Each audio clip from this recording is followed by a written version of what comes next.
तो प्रिय विद्यार्थियों, आज का हमारा जो दूसरा प्रश्न है वो है रैयतवाड़ी बंदोबस्त पर निबंध लिखिए।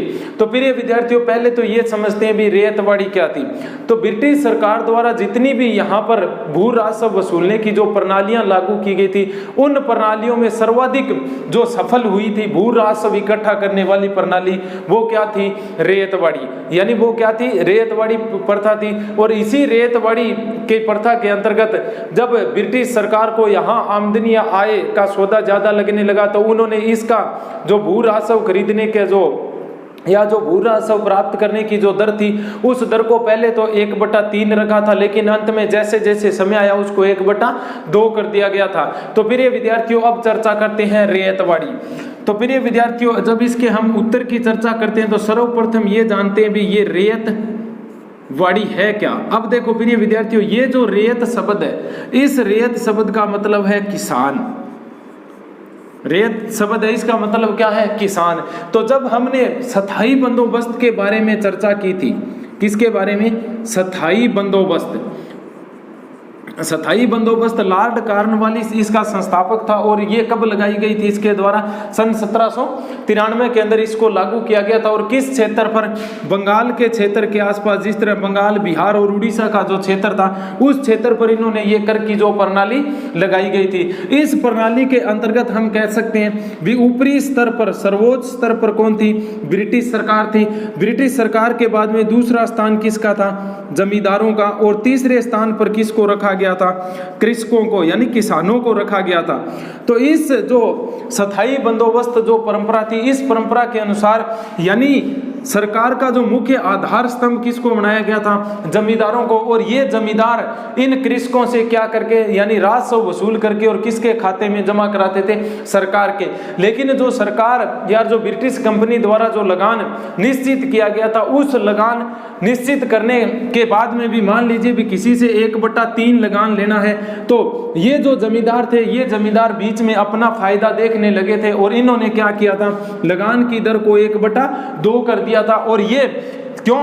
सरकार को इनको अपना जो कर था वो जमा करवाना पड़ता था। इस कारण इन जमींदारों ने क्या किया? धीरे धीरे ये जो कृषक या जो किसान थे, जिसके पास में भूमि थी, और ये कह सकते हैं भी इस यानी स्थायी बंदोबस्त के अंदर जो भूमि का स्वामी किसको निर्धारित किया गया था? जमींदार को निर्धारित किया गया था। और ये जमींदार भूमि का मालिक होने के नाते उस भूमि को जोतने वाले जो किसान थे या कृषक से, उन कृषकों से अधिक क्या करते थे? यानी जोर जबरदस्ती या बलपूर्वक कर का वसूल करते थे। इस कारण ये जो जमींदार वर्ग थे ये अमीर होते गए, और इस कारण जो सरकार की जो आय थी उस आय में भी कमी होने लगी। और इस कारण ये जो किसान थे, तीसरी अवस्था के जो किसान थे, इन किसानों की धीरे धीरे आर्थिक हालात क्या है? और भी दयनीय हालात में होती गई थी। इसी प्रकार इसी परंपरा में धीरे धीरे सुधार करने के लिए ब्रिटिश सरकार ने एक फिर नई प्रणाली अपनाई, जिसका नाम क्या था? रैयतवाड़ी। के अंतर्गत इन्होंने सिर्फ 2 समूह में रखी थी। किसको? रैयतवाड़ी को। किसके?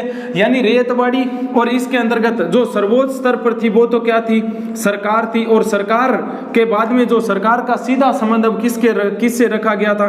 कृषक या किसान से। अब इसके बीच में जो जमींदार की जो मध्यस्थता थी, उस मध्यस्थता को समाप्त कर दिया गया था। किस व्यवस्था के अंतर्गत? रैयतवाड़ी व्यवस्था के अंतर्गत। यानी इस के बीच में जो जमींदार वर्ग द्वारा जो अनावश्यक रूप से कृषकों का कई बार ऐसा होता था अकाल पड़ जाता था या सूखाग्रस्त हो जाता था, बरसात न होने के कारण ये जो किसान थे, इन किसानों के जब खेतों के अंदर फसलें नहीं होती थी तो भी जोर जबरदस्ती कौन वसूल करता था? स्थायी बंदोबस्त के अंतर्गत जो बीच के अंदर जो जमींदारी का कार्य करते थे या जो जमींदार हुआ करते थे। लेकिन उस प्रणाली से मुक्ति पाने के लिए ब्रिटिश सरकार ने फिर एक नया बंदोबस्त लागू किया। वो कोई क्या था? रैयतवाड़ी। और रैयत का मतलब क्या होता है? किसान। और अब ये जो रैयतवाड़ी व्यवस्था थी, इसके अंतर्गत ये बात रखी गई थी भी ये जो किसान है, ये जो अपना राजस्व होगा या इसके ऊपर जो कर या टैक्स लगाया गया है, वो कर या टैक्स सीधा का सीधा किसको जमा कराया जाएगा? सरकार को। बीच में इसके अंदर मध्यस्थता का, यानी जो जमींदार की मध्यस्थता है, उसका इसके अंदर कोई स्थान नहीं है। तो रैयत का मतलब होता है प्रिय विद्यार्थियों किसान। और रैयत प्रणाली के अंतर्गत हम कह सकते हैं भी अंग्रेजों द्वारा जो विभिन्न प्रकार की जो प्रणालियां अपनाई गई थी, उन प्रणालियों में सर्वाधिक प्रणाली कौन सी प्रसिद्ध रही थी? रेतवाड़ी बंदोबस्त। और इस रेतवाड़ी के अंतर्गत हम कह सकते हैं भी सीधा का सीधा किसान के यानी जो सरकार थी, सरकार के बाद में सीधा संबंध सरकार का किससे था? किसानों से था। तो इस व्यवस्था यानी ये जो रेतवाड़ी व्यवस्था थी, इस रेतवाड़ी व्यवस्था को भारत का जो दक्षिणी या दक्षिण पश्चिमी जो प्रांत था,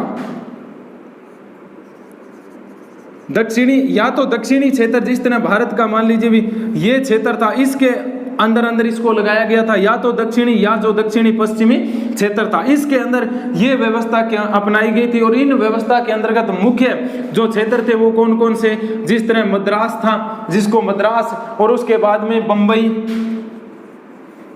मद्रास के बाद में बंबई, और तीसरा जो क्षेत्र रखा गया था वो कौन सा था? असम। यानी मद्रास, बंबई और असम, इन 3 क्षेत्रों के अंतर्गत या जो दक्षिणी भारत था वहां जब इस रेतवाड़ी बंदोबस्त को लगाया गया तो सीधा सा अगर 2 शब्दों में हम अर्थ समझे तो ये भी यहाँ जो खेती करने वाले जो किसान थे, ये किसान अपना कर सीधा का सीधा किसको जमा करवाएंगे? सरकार को। इस कारण इस जो बंदोबस्त था कौन सा? रेतवाड़ी बंदोबस्त था। इसको हम कह सकते हैं भी जिस तरह जो स्थायी बंदोबस्त था, उस स्थायी बंदोबस्त को ब्रिटिश सरकार ने अपने भारत के अंदर जितना जो साम्राज्य था उस साम्राज्य के 19% भाग पर किसको लगाया था? स्थायी बंदोबस्त को। लेकिन ये रेतवाड़ी व्यवस्था के अंतर्गत जब कृषक को सीधे ही सरकार के अधीन रख दिया गया है तो ये जो रेतवाड़ी बंदोबस्त था इसको 51% भूभाग पर लगाया गया था। किसके द्वारा? ब्रिटिश सरकार के द्वारा। और अब इस ब्रिटिश सरकार द्वारा ये जो रेतवाड़ी बंदोबस्त लगा दिया गया था, इसके अंदर हम कह सकते हैं भी जमींदार की जो बीच के अंदर भूमिका थी, क्या जमींदार की जो बीच के अंदर भूमिका थी, उस भूमिका को बिल्कुल क्या कर दिया गया था? खत्म कर दिया गया था। और अब सीधा का सीधा कृषक जो होगा वो अपना जितना भी अनाज पैदा होगा उस अनाज का जो यानी सरकार द्वारा निर्धारित जो भू राजस्व निर्धारित किया गया उस कर को सीधा का सीधा अब ये किसान किसको देगा? यानी जो सरकार होगी उस सरकार को। तो प्रिय विद्यार्थियों, अब देखो ये जो जिस तरह जो लॉर्ड कॉर्नवालिस द्वारा जो स्थायी बंदोबस्त लागू किया गया था, इसी प्रकार ये जो रेतवाड़ी व्यवस्था थी, क्या ये जो रेतवाड़ी व्यवस्था थी, इस रेतवाड़ी व्यवस्था को लागू करने के पीछे कह सकते हैं भी 2 अंग्रेज अधिकारियों का महत्वपूर्ण योगदान था, जिसके अंदर एक का नाम था रीड और दूसरे का नाम है कोलिन मुनरो। दूसरे व्यक्ति का क्या नाम है? Colin Munro. इन दोनों ने हम कह सकते हैं भी इसका नाम तो था कर्नल रीड और ये दूसरा व्यक्ति कौन था? कोलिन मुनरो द्वारा। अब सर्वप्रथम ये जो कर्नल रीड था, इन्होंने सन 1792 के अंदर, कब? सन 1792 के अंदर पहले ये जो रेतवाड़ी व्यवस्था थी इसको मद्रास प्रांत के अंदर लगाया गया था। किस प्रांत के अंदर? मद्रास प्रांत के अंदर लगाया गया था। और इस मद्रास प्रांत का एक क्षेत्र था जिसको हम वर्तमान में तमिलनाडु का एक जगह थी जिसका नाम है 12 महल। सर्वप्रथम इस 12 महल क्षेत्र में लगाई गई थी कौन सी परंपरा? रेतवाड़ी परंपरा। कब? सन 1792 के अंदर। और किसके द्वारा? कर्नल रीड के द्वारा। और वो प्रथम जगह थी जहां पर इस व्यवस्था को लगाया गया था, वो स्थान कौन सा था? 12 महल। और इस के अंतर्गत सर्वप्रथम तो 1/3 कर निर्धारण किया जाता था। भी मान लीजिए भी अगर किसान के अगर 1 क्विंटल गेहूं उत्पादन होता है, उस 1 क्विंटल गेहूं का लगभग 1/3 भाग किसके अधीन जाएगा? ब्रिटिश सरकार के अधीन। लेकिन हम कह सकते हैं भी चाहे कितनी भी प्रकार की इन्होंने प्रणालियां लगाई, उन प्रणालियों को लागू करने के पीछे सिर्फ सरकार की एक ही मंशा थी भी भारतीय किसानों का ज्यादा से ज्यादा कि जितना प्रकार से शोषण किया जाए वो किया जाए, चाहे वो कैसी भी प्रणाली हो। लेकिन इन प्रणाली के अंदर जो मध्यस्थता का स्थान जमींदार का था उसको तो समाप्त कर दिया गया था। लेकिन अब जब किसान द्वारा कई बार अकाल या सूखा की अवस्था हो जाती थी तो किसान द्वारा जब इस ब्रिटिश सरकार को सीधा लगान नहीं दिया जाता था, तब ये सरकार क्या करती थी? उस किसान की भूमि का 1/3 हिस्सा क्या है यानी हड़प करके और उसको ब्रिटिश सरकार के या बड़े साहूकार को क्या है? बेच देती थी। तो इस प्रकार कह सकते हैं सन 1792 के अंदर सर्वप्रथम ये जो कर्नल रीड था, इन्होंने कहां लगाया? 1792 के अंदर तमिलनाडु का एक क्षेत्र है 12 महल। कहां का? तमिलनाडु का एक क्षेत्र है, उस क्षेत्र पर सर्वप्रथम लगाया गया था। और यहां हम कह सकते हैं भी जो भू राजस्व वसूलने की जो दर रखी गई थी वो कितनी थी, 1/3। लेकिन आगे चल करके कब, लेकिन ये जो प्रक्रिया धीरे धीरे चलती रही, बहुत लंबे सालों तक चली थी। इसी प्रक्रिया को सन 1820 के अंदर, क्या सन 1820 के अंदर ये जो कोलिन मुनरो है, कौन, ये जो कोलिन मुनरो था, ये कोलिन मुनरो क्या मद्रास का गवर्नर बनकर आता है। 1820 के अंदर मद्रास का गवर्नर जनरल बनकर आता है। कौन, कोलिन मुनरो। इस कोलिन मुनरो ने जैसे ही 1820 के अंदर, सॉरी ये कोलिन मुनरो नहीं है, टॉमस मुनरो है ये, सॉरी ये जो टॉमस मुनरो है, इस टॉमस मुनरो जब 1820 के अंदर मद्रास का गवर्नर जनरल बनकर आता है, तो इस गवर्नर जनरल ने 1820 के अंदर ये जो प्रणाली थी रेतवाड़ी व्यवस्था, इस रेतवाड़ी व्यवस्था को पूरे के पूरे मद्रास में प्रारंभ कर दिया था। तथा प्रारंभ करने के बाद में यहाँ जो कर निर्धारण की जो प्रक्रिया रखी थी, या जो भू राजस्व की दर जो निर्धारण की गई थी, वो कितनी कर दी गई थी, 1/50। अब देखो भी मान लीजिए 1/2 का मतलब क्या होता है, भी किसी के 1 क्विंटल अनाज पैदा हुआ है एक खेत के अंदर, और उस 1 क्विंटल अनाज के अंदर से 50 केजी सीधा का सीधा किसके अधीन जाएगा, ब्रिटिश सरकार के अधीन जाएगा। और बाकी जो बच गया 50 किलो अनाज है, उससे ही उस किसान जो खेती करता था, उस किसान को अपनी जो परिवार था उसका लालन पालन करना, आगामी जो अगर बरसात अच्छी हुई है, अगर गेहूं की जब रुपाई की जाती थी, अन्य कोई फसल की रुपाई की जाती थी, तो उसका जो बीज होता था, उस बीज का निर्धारण भी इन 50 किलो में से ही उनको करना पड़ता था। इस कारण धीरे धीरे ये जो रेतवाड़ी परंपरा थी, इस रेतवाड़ी परंपरा के पीछे भी क्या है, धीरे धीरे किसानों का ही क्या किया जाने लगा था, शोषण।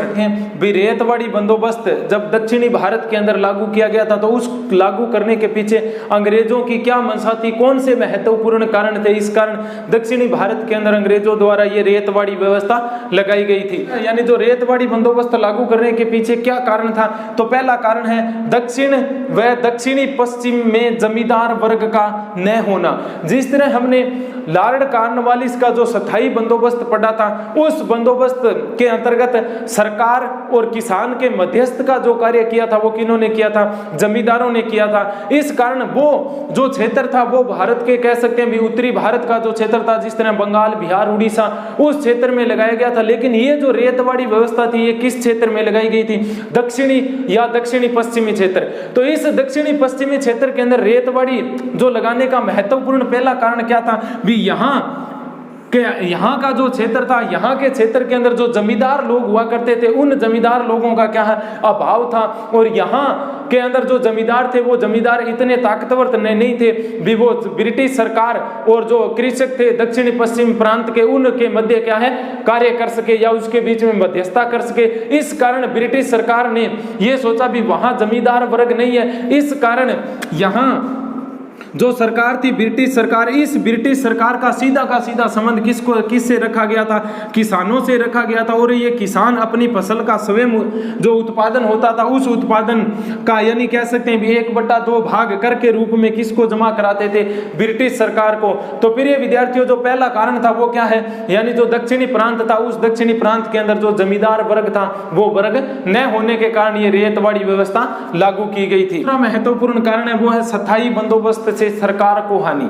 अब देखो स्थायी बंदोबस्त से कैसे सरकार को हानि हुई, क्योंकि जो स्थायी बंदोबस्त लॉर्ड कॉर्नवालिस द्वारा लगाया गया था, उन्होंने अपनी इस व्यवस्था के अंतर्गत ये रखा गया था भी जो लगान वसूला जाएगा वो निश्चित समय के लिए निर्धारित कर दिया गया है। इस कारण जो राज्य की जो आय थी, उस आय में अब कमी होने लगी थी। क्योंकि इसके अंदर जो 30 वर्ष का समय रखा गया था, उस 30 वर्ष के समय के अंतर्गत ब्रिटिश सरकार मजबूर हो गई थी भी अब आपको न तो लगान बढ़ा सकते हो और न लगान घटा सकते हो। इस कारण जो राजस्व वसूलने की जो दर निश्चित की गई थी, उस दर से ज्यादा यानी लगान वसूल करते थे कौन, जो बीच के अंदर मध्यस्थता का कार्य कर रहे थे, जमींदार वर्ग। इस कारण जो धीरे धीरे आने वाला जो आगामी समय था, उसके कारण किसानों से तो लगान ले लिया जाता था, लेकिन पूरा का पूरा कहाँ नहीं जमा कराया जाता था, ब्रिटिश सरकार के अधीन जमा नहीं कराया जाता था। इस कारण यहाँ जो बिचौलिए का कार्य कर रहे थे जमींदार वर्ग, वो तो अमीर होते गए और धीरे धीरे जो ब्रिटिश सरकार थी,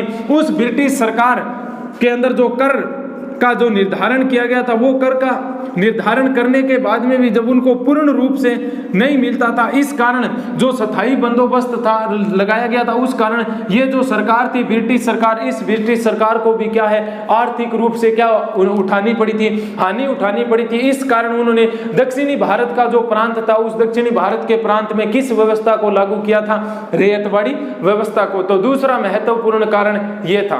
तीसरा महत्वपूर्ण कारण वो क्या है, जमींदार वर्ग का आधे से ज्यादा राजस्व अपने पास रख लेना। अब देखो कैसे, क्योंकि हमने पीछे भी चर्चा की अभी कॉर्नवालिस का जो स्थायी बंदोबस्त था, उस बंदोबस्त के अंतर्गत जो मध्यस्थता का कार्य किया गया था वो किसने किया था, जमींदार वर्ग ने किया था। इस कारण जो जमींदार वर्ग जनता या किसान से जब राजस्व वसूल करते थे, उस राजस्व वसूल करने के बाद में पूरा का पूरा जमा नहीं कराते थे, कहां, ब्रिटिश सरकार के अंतर्गत या उसके नियंत्रण में पूरा नहीं जाता था। इस कारण जो जमींदार वर्ग थे वो किसानों से तो जो ब्रिटिश सरकार द्वारा निर्धारित किया गया था लगान सा, उस लगान से कहीं बढ़कर लिया जाता था। लेकिन बढ़कर लिए जाने के बाद में जो लगान निर्धारित किया गया था ब्रिटिश सरकार का, उस ब्रिटिश सरकार के लगान से अधिक लेने के कारण जो यानी अत्यधिक जो कर लिया गया था, उस कर को कहां जमा नहीं कराया गया था, ब्रिटिश सरकार के अंतर्गत नहीं कराया गया था। इस कारण जमींदार जो वर्ग था वो धीरे धीरे क्या होता गया था,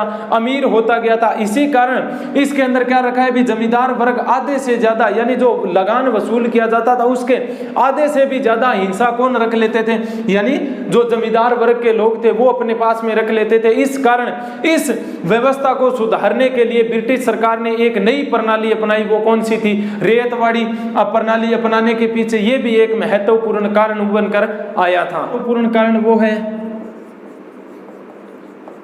किसानों का शोषण।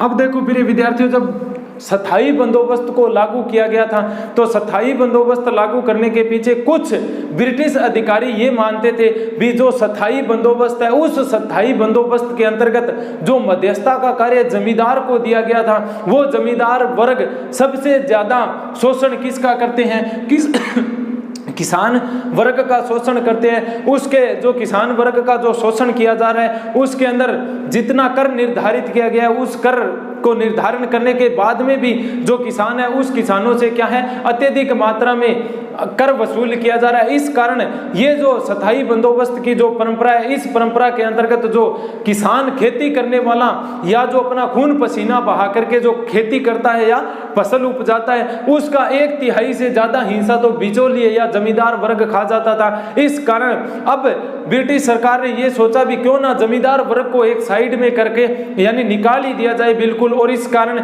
सरकार ने सीधा का सीधा संबंध अब किससे रखा था, किसानों के साथ में रखा था। तो महत्वपूर्ण कारण ये भी निकल कर आया भी जो जमींदार वर्ग था वो जमींदार वर्ग किसका शोषण करता था, किसानों का। इस कारण जो दक्षिणी भारत था उसके अंदर स्थायी बंदोबस्त न अपना करके किस को अपनाया गया था, रैयतवाड़ी बंदोबस्त को।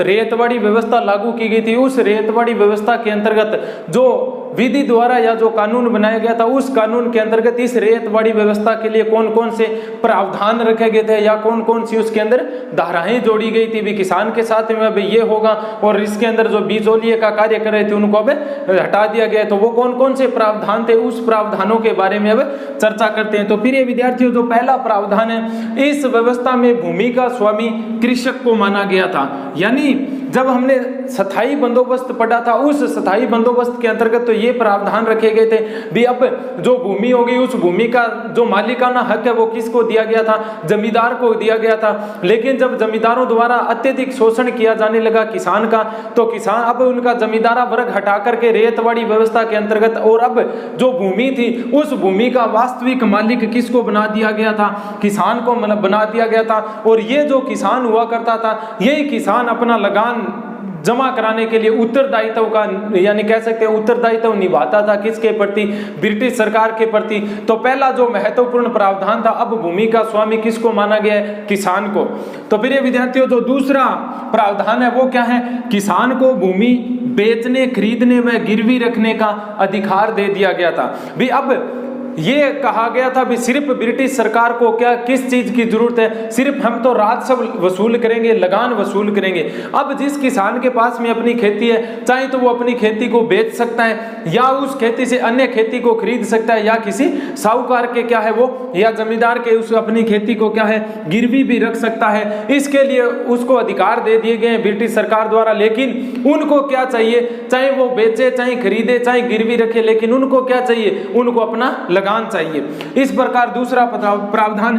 तीसरा प्रावधान क्या रखा गया था, जब तक किसान सरकार को लगान देगा तब तक वह भूमि का मालिक होगा, भूमि का मालिक होगा, लगान न चुकाने पर स्वामित्व सरकार का होगा। यानी जो तीसरा प्रावधान रखा गया उसमें क्या कहा गया था भी जब तक किसान यानी जो ब्रिटिश सरकार है उस ब्रिटिश सरकार को भू राजस्व की जो दर है उस दर के हिसाब से अगर लगान चुकाता रहेगा तब तक तो क्या है वो भूमि का क्या है मालिक होगा, भूमि का स्वामित्व उसके पास में होगा। लेकिन जब किसान ने अगर लगान नहीं चुकाया तो उस लगान न चुकाने के कारण जो उस किसान की जो भूमि है उस भूमि का मालिक अब कौन हो जाएगी, ब्रिटिश सरकार हो जाएगी, या वो भूमि किस के अंतर्गत चली जाएगी, ब्रिटिश सरकार के अधीन चली जाएगी। इसी प्रकार जो चौथा प्रावधान रखा गया वो क्या था, इस व्यवस्था में बंजर भूमि किसान के पास में न थी। अब देखो ये जो रेतवाड़ी व्यवस्था थी और इससे पहले जो कार्नवालिस का स्थायी बंदोबस्त था उसके अंदर जो बंजर भूमि थी उसको भी जोता जाता था, लेकिन वो भूमि उस समय किसके पास हुआ करती थी, जमींदारों के पास में। लेकिन इस व्यवस्था के अंतर्गत जो बंजर भूमि थी, अगर उस बंजर भूमि पर उत्पादन होता है तो वो सीधा का सीधा किसके पास में जाएगा, ब्रिटिश सरकार के पास में जाएगा, उसके बीच में किसानों की कोई मध्यस्थता नहीं होगी। इस प्रकार हम कह सकते हैं भी जो ब्रिटिश सरकार थी वो बंजर भूमि का मालिकाना हक अपने पास में रखती थी।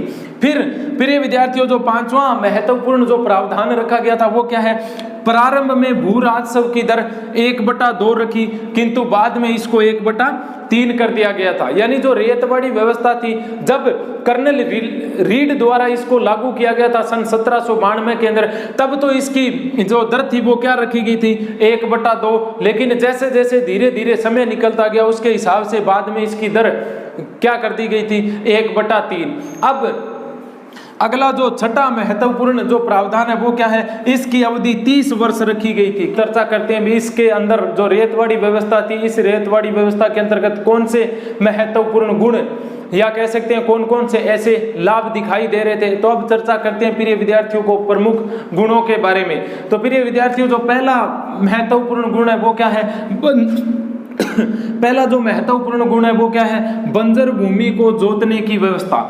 यानी पहले के जो समय में बंजर भूमि थी उस बंजर भूमि को नहीं जोता जाता था, लेकिन अब जब ब्रिटिश सरकार के अधीन आ गई है ये जो रेतवाड़ी व्यवस्था के अंतर्गत जो बंजर भूमि थी उस बंजर भूमि का मालिकाना हक अब किसको मिल गया है, ब्रिटिश सरकार ने अपने हाथ में ले लिया है। इस कारण ये जो रेतवाड़ी व्यवस्था थी, इस रेतवाड़ी की व्यवस्था के अंतर्गत जो पहला महत्वपूर्ण कार्य किया गया था वो कौन सा था, बंजर भूमि को भी अब क्या जाएगा, जोता जाएगा। क्यों, क्योंकि ब्रिटिश सरकार ये चाहती थी भी बंजर भूमि के ऊपर यानी जो ईश्वरीय जो प्रकृति पर निर्भर है और अगर अच्छी बरसात हुई और अगर वहां पर अच्छी फसल होती है तो पूरा का पूरी जो फसल है वो किसके अधीन जाएगी, ब्रिटिश सरकार के अधीन जाएगी। इस कारण जो पहला महत्वपूर्ण गुण रखा गया था वो क्या था भी अब जो बंजर भूमि है उस बंजर भूमि को भी क्या किया जाएगा, जोता जाएगा।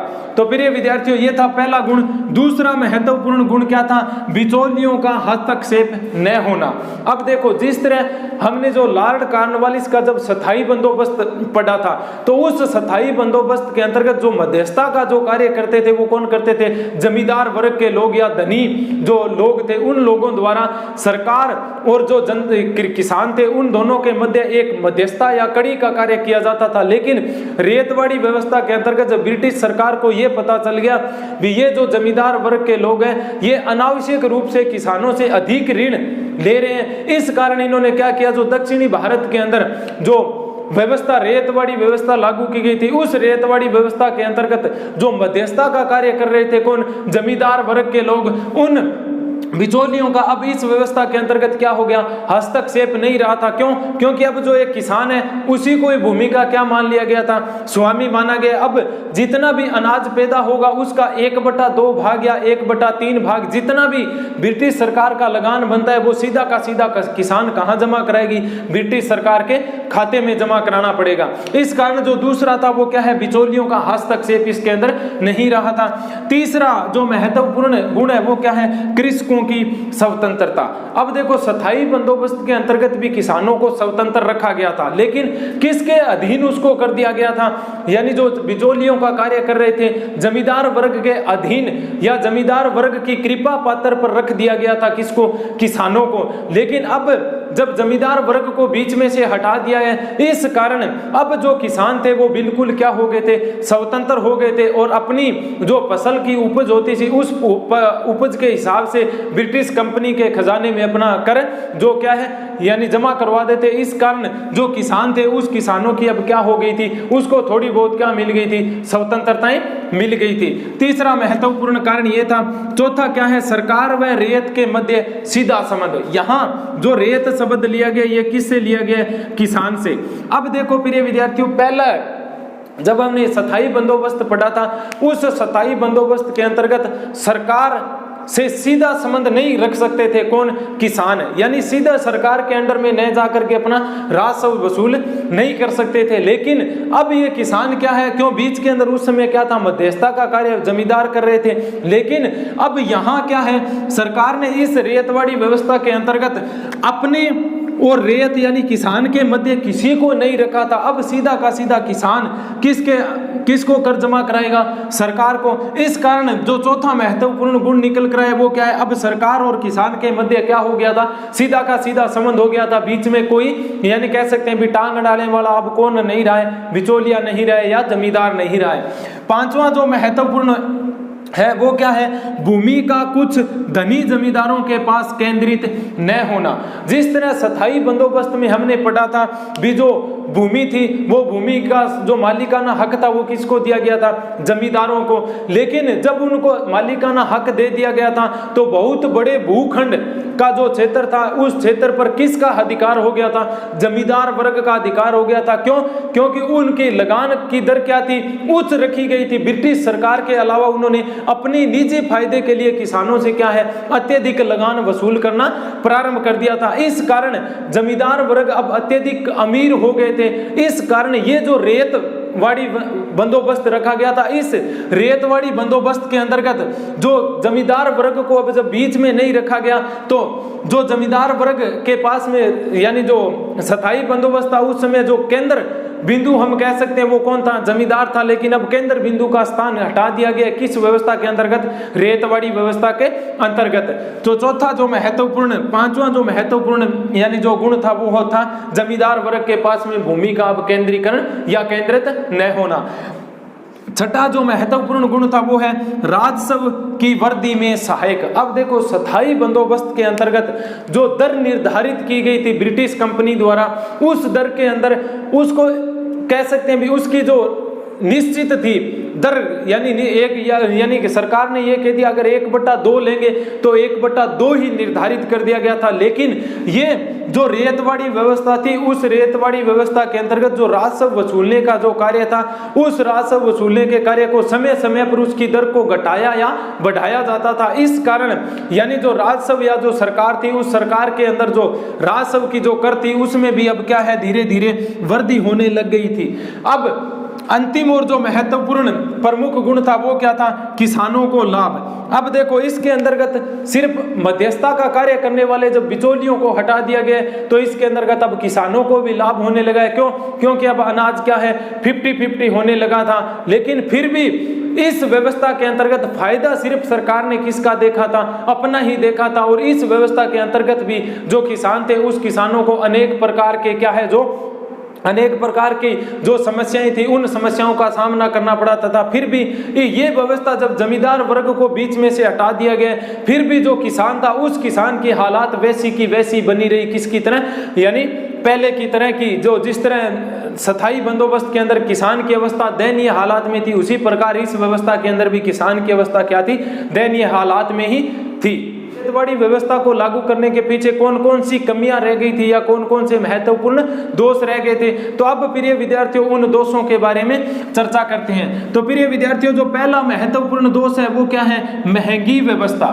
अब देखो तो प्रिय विद्यार्थियों ये जो महंगी व्यवस्था कैसी थी, जो स्थायी बंदोबस्त था, क्या जो स्थायी बंदोबस्त था, उस स्थायी बंदोबस्त के अंतर्गत जो राजस्व वसूल किया जाता था, क्या जो राजस्व वसूल किया जाता था वो किसको किया जाता, किसने करना था, जमींदार वर्ग को, किसको, जमींदार वर्ग को करना था। लेकिन ये जो रेतवाड़ी व्यवस्था थी, इस व्यवस्था के अंतर्गत जमींदार वर्ग का नाम और निशान ही मिटा दिया गया था, किसके द्वारा, ब्रिटिश सरकार द्वारा।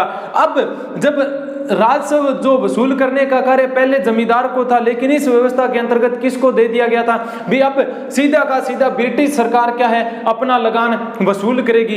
तो अब देखो प्रिय विद्यार्थियों जो ये महंगी व्यवस्था कैसे हुई, क्यों, क्योंकि अब देखो प्रशासन का जो कार्य था उस प्रशासन का कार्य अब अधिक बढ़ गया था, या जो ब्रिटिश अधिकारी थे उनके पास में क्या है कार्य की, हम कह सकते हैं भी जो कार्य क्षमता थी उस कार्य क्षमता के अंतर्गत क्या हो गई थी, बढ़ोतरी। क्यों, क्योंकि अब जो लगान वसूलने के कार्य के अंतर्गत किसको लगा दिया गया था, उस जगह का जो कलेक्टर हुआ करता था उस कलेक्टर को भी झोंक दिया गया था रेतवाड़ी व्यवस्था के अंतर्गत क्या वसूल करने के लिए, लगान वसूल करने के लिए। इस कारण हम कह सकते हैं प्रिय विद्यार्थियों जो स्थायी बंदोबस्त था उस स्थायी बंदोबस्त से कहीं अधिक महंगी व्यवस्था थी, कौन सी, रेतवाड़ी व्यवस्था। तो पहला प्रमुख दोष क्या है, महंगी व्यवस्था।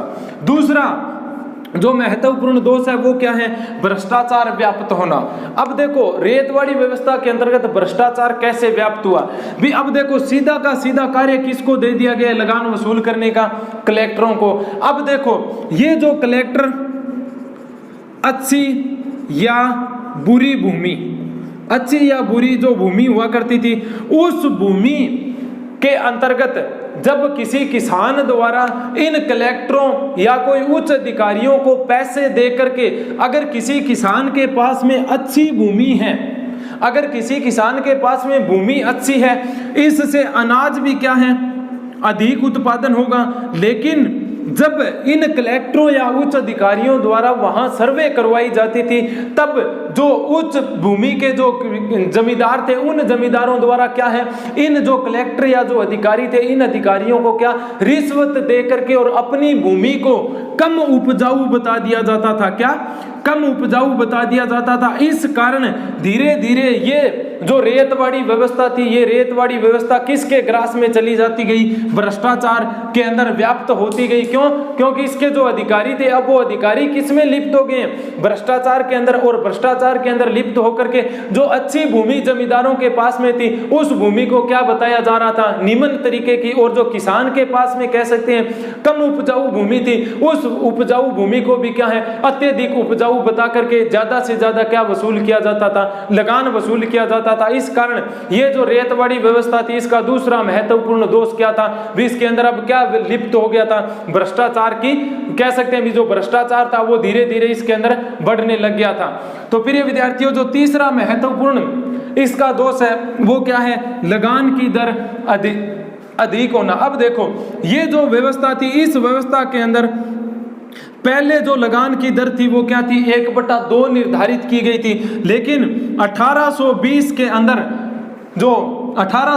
अंदर जो मुनरो था उन मुनरों ने 1/3 निर्धारित कर दिया गया था। लेकिन फिर भी ये जो लगान थी इसकी दर किसानों की जो उपज थी उस उपज के हिसाब से ब्रिटिश सरकार द्वारा लगान क्या है अधिक ही निर्धारित की गई थी। क्यों, क्योंकि कई बार ऐसा हो जाता था भी बरसात नहीं होती थी। क्यों, उस समय कृषि पूर्ण रूप से किस पर आश्रित थी, यानी प्रकृति पर आश्रित थी। इस कारण जो कई बार ऐसा होता था किसान को अनाज पैदा नहीं होता था, यानी उसके खाने के लिए भी अनाज पैदा नहीं होता था। लेकिन फिर भी ये जो ब्रिटिश सरकार के जो अधिकारी थे ये कठोरता पूर्वक जोर जबरदस्ती करके उनसे क्या करते थे, लगान वसूल करते थे। इस कारण जो वहां के किसान थे उन किसानों की जो आर्थिक दशा थी वो आर्थिक दशा क्या है धीरे धीरे दयनीय होती गई या शोचनीय हालात में होती गई। तो चौथा जो महत्वपूर्ण दोष था वो क्या था, लगान की दर अधिक होना। चौथा जो महत्वपूर्ण जो दोष है वो क्या है, कठोरता पूर्वक लगान वसूलना। अब देखो जो इसके जो अधिकारी रखे गए थे या जो लगान वसूलने वाला जो कार्य किया करते थे, यानी अंग्रेज अधिकारी या जो ब्रिटिश सरकार के कर्मचारी थे, वो कर्मचारी अगर किसी क्षेत्र के अंदर अगर बरसात नहीं हुई है और वहां फसल का कम उत्पादन हुआ है, फिर भी ये क्या करते थे, उस किसान के ऊपर अत्याचार करके जबरदस्ती उससे क्या है अत्यधिक मात्रा में लगान वसूल करते थे या कठोरता पूर्वक उसको दंड या यातनाएं दे करके, चाहे उसके पास में खाने का भोजन न हो, लेकिन किसान को अब यानी जो सरकार थी उस सरकार को क्या चाहिए, अपना लगान चाहिए। इस कारण जो लगान था वो किस प्रकार वसूला जाता था, कठोरता पूर्वक, यानी मारपीट या कह सकते हैं हड़प करके या उससे छीन करके या जोर जबरदस्ती करके। इस कारण इसका भी क्या था, ये भी एक क्या निकल कर आया सामने, महत्वपूर्ण दोष। अगला जो पांचवा महत्वपूर्ण दोष है वो क्या है, प्रशासन के खर्च में वृद्धि।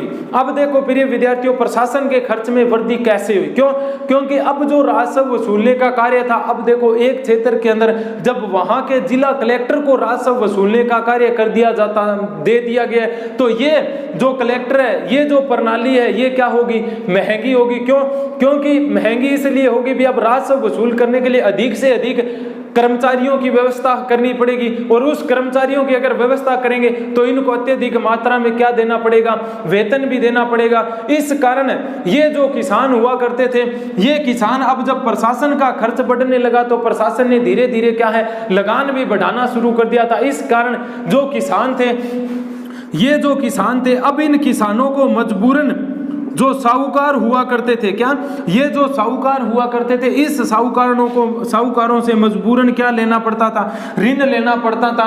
अब जब ऋण नहीं चुकाया जाता था तो ये जो किसान था, उस किसान की भूमि को कौन हड़प लेता था, साहूकार हड़प लेता था। इस कारण ये जो प्रशासन था, इस प्रशासन के खर्च में भी अब वृद्धि होने लगी थी। क्यों, क्योंकि कर्मचारियों को वेतन देना पड़ेगा, अगर वेतन देना पड़ेगा तो अत्यधिक मात्रा में किसानों से क्या वसूल करना पड़ेगा, राजस्व वसूल करना पड़ेगा। इसी कारण हम कह सकते हैं भी ये जो रेतवाड़ी व्यवस्था थी, इस रेतवाड़ी व्यवस्था के अंतर्गत भी किसानों की क्या है वैसी ही हालात बनी रही जैसी कि किस अवस्था के अंदर थी, यानी स्थायी बंदोबस्त के अंतर्गत। उसके अंदर जमींदार वर्ग अमीर हो गए, और इस व्यवस्था के अंतर्गत जो साहूकार लोग थे, जो मध्यस्थता का कार्य इन्होंने नहीं किया था, लेकिन फिर भी किसानों को क्या देते थे, ये ऋण लेते थे, और जब किसान ऋण नहीं चुका पाता था तो उसकी एवज में ये साहूकार उसकी भूमि को हड़प लेता था। इस रेतवाड़ी व्यवस्था की आलोचना कर रहा है एक इतिहासकार जिसका नाम क्या है, नीलमणि मुखर्जी।